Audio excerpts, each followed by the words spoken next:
महालक्ष्म्यष्टकम् इन्द्र उवाच। नमस्तेऽस्तु महामाये श्रीपीठे सुरपूजिते शङ्खचक्रगदाहस्ते महालक्ष्मी नमोऽस्तु ते। नमस्ते गरुडारूढे कोलासुरभयङ्करी सर्वपापहरे देवी महालक्ष्मी नमोऽस्तु ते। सर्वज्ञे सर्ववरदे सर्वदुष्टभयङ्करी सर्वदुःखहरे देवी महालक्ष्मी नमोऽस्तु ते। सिद्धिबुद्धिप्रदे देवी भुक्तिमुक्तिप्रदायिनी मन्त्रपूते सदा देवी महालक्ष्मी नमोऽस्तु ते।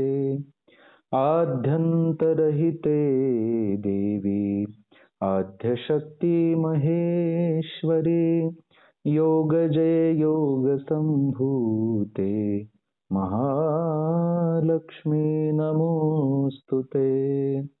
स्थूलसूक्ष्ममहारौद्रे महाशक्ति महोदरे महापापहरे देवी महालक्ष्मी नमोऽस्तु ते।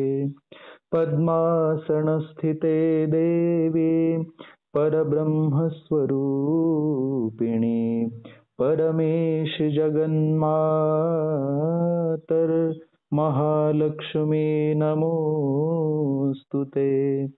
श्वेताम्बरधरे देवी नानालङ्कारभूषिते जगत्स्थिते जगन्मातर महालक्ष्मी नमोऽस्तु ते।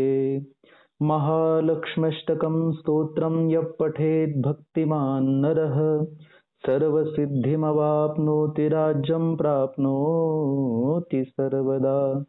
एककाले पठेन्नित्यं महापापविनाशनं